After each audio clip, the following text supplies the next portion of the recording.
Thrawn Ascendancy Lesser Evil drops in just a few days, and this has been quite the trilogy. The books have come out extremely fast, but Timothy Zahn has managed to pack a ton of detail and intrigue into each book. So though they've come out in close succession to each other, with all of the Star Wars content that's come out this year, it can be hard to remember all of the little plot points and figure out exactly what's important. Fear not though, as Youtini is here to help.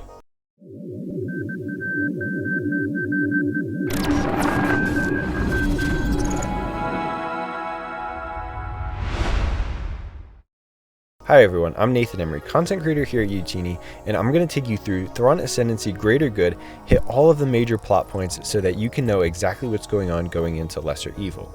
And as I'm sure can be expected, this is going to be completely spoiler filled, so if you haven't read the book, avoid this video, click out now, go read the book first. But if you have read it and need a refresher, stick around. And if you need a refresher on the previous book, Chaos Rising, check out the link in the description for our video on that book.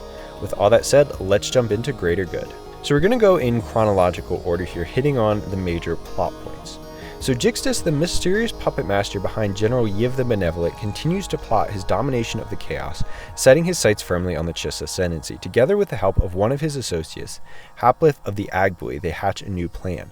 Haplif ventures into the chaos with a fake family under the guise of being cultural nomads. They soon meet a Chiss couple, Yaponik and Yomi, who are also traveling the Ascendancy. Haplif convinces the Chiss that they should travel together, secretly hoping to use them to make important Chiss contacts.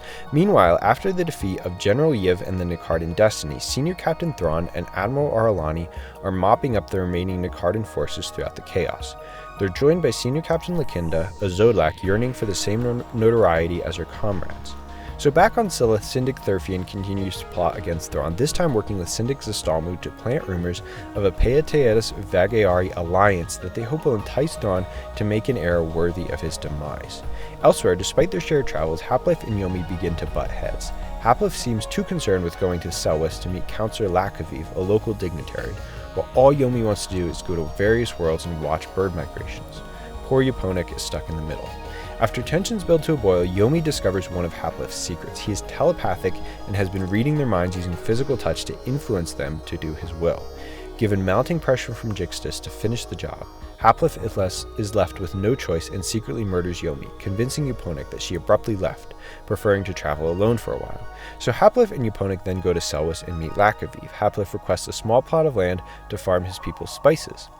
So to ensure the deal goes smoothly, he bribes Lakaviv, and long story short, Lakaviv grants Haplif land on the farm of a local named Lakfro. But he is suspicious of his new guests and sends the jewelry that was the bribe to be analyzed. So Haplif settles in on the new land, much to the despair of Lakfro. The two manage to coexist, thanks especially to jewelry for Lakfro's wife and daughter. Lakfro sends a piece of jewelry off to his cousin, a member of the expansionary defense fleet, to be analyzed as well. So the cousin in turn suggests sending the jewelry back to Thrawn. Back in the chaos, Thrawn splits off from Aralani's fleet to return to the planet Rapak, home of the Pakash people who he had previously befriended, though he is quickly pulled into a new mystery as the Pakash reveal that they are protecting a group of refugees of an unknown species from an unknown planet led by a matriarch called the Magus. The Magus has declared her homeworld lost and plans to demand mass suicide by the survivors, believing that once they all join what she calls the Beyond, their planet will be better prepared for newcomers. So as Aralani continues hunting down the last of the Nicardan Destiny, she finds its last few bases already destroyed. Shortly after, she receives orders directly from Scylla that Thrawn is to return home immediately, but he is too far out of range to get the message, so she sends Lakinda after him. Back on Selwys, after Haplif's jewelry is analyzed, a startling discovery is made. It contains pure Nyx, a metal that is crucial for warship hulls in the Chiss expansionary defense fleet. But to use such a precious and valuable metal for homemade jewelry would mean Haplif and the Agbui must have a large supply, or lack understanding about the value of it. So both of these facts are confirmed by Haplif, and so Lakaviv decides that he must secure the secret Agbuian planet which contains the Nyx Mine for not only the Chiss Ascendancy but his own Zodlak family, hoping to return it to its previous status as a ruling family. Meanwhile on Rapak, Thalius manages to convince the Magus to visit her home planet with the Chiss to see if all hope is truly lost. Upon arrival to the planet, which Thrawn nicknames Sunrise, they are quickly attacked by a small force of gunships and a dreadnought. Lakinda arrives just in time to render aid, and the Dreadnought is forced to flee after destroying all of its own gunships, leaving no clues behind for Thrawn to evaluate.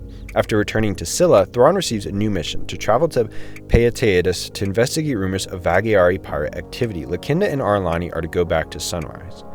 Upon their return, Ar'alani and Lakinda again face off with the Dreadnought, but this time they find an artificial asteroid housing a missile, explaining how the destroyed Narcardan bases met their demise. Though they're able to defeat the Dreadnought, the missiles detonated, destroying the Dreadnought and all evidence once again. Elsewhere, Thrawn finds a Peataeus force waiting for him, though they fire on him using minimally damaging lasers, cluing him in that they are secretly requesting aid. They are being controlled by none other than the Narcardan, so Thrawn's able to free them and is rewarded with the supposed coordinates of a Vagari pirate base. But after traveling there, Thrawn is ambushed once again by a group of starfighters, which he soon discovers are being remotely controlled. So he captures some of them and shortly wins the battle. Someone had arranged a skirmish, hoping to keep Thrawn occupied while other things unfolded. Thrawn then receives the jewelry sent by Lakfro's cousin and shows it to the Magus, who is able to confirm that it was made by her people on her planet, meaning Sunrise is the location of the Nyx, not the secret Agbui planet. On Selwis, after being ignored by his superiors, Lakaviv calls a family emergency, an ancient Chiss ritual that immediately transitions Zodlak Chiss from their duties in the expansionary defense fleet to respond to a family-related crisis. Soon enough, the Zodlak family sends a warship to the Agbui planet, intending to take control of it for the family.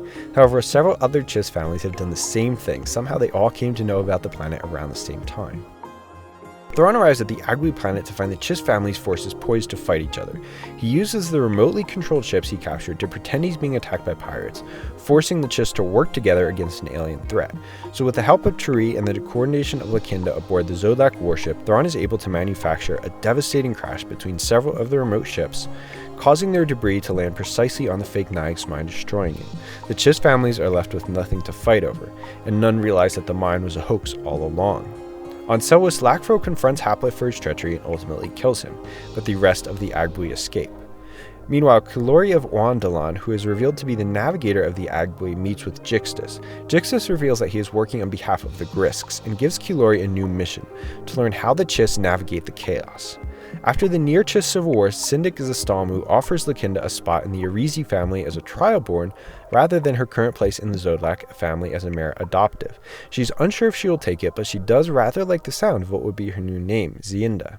Finally, after Thuraki's death, Syndic Thurfian is made the new patriarch of the Myth family, the most powerful position in the hierarchy. His new senior aide, Thivik, then states, "I will tell you of the ancient history of the myth, the true history so long suppressed, and I will tell you of a terrible alien weapon known as Starflash."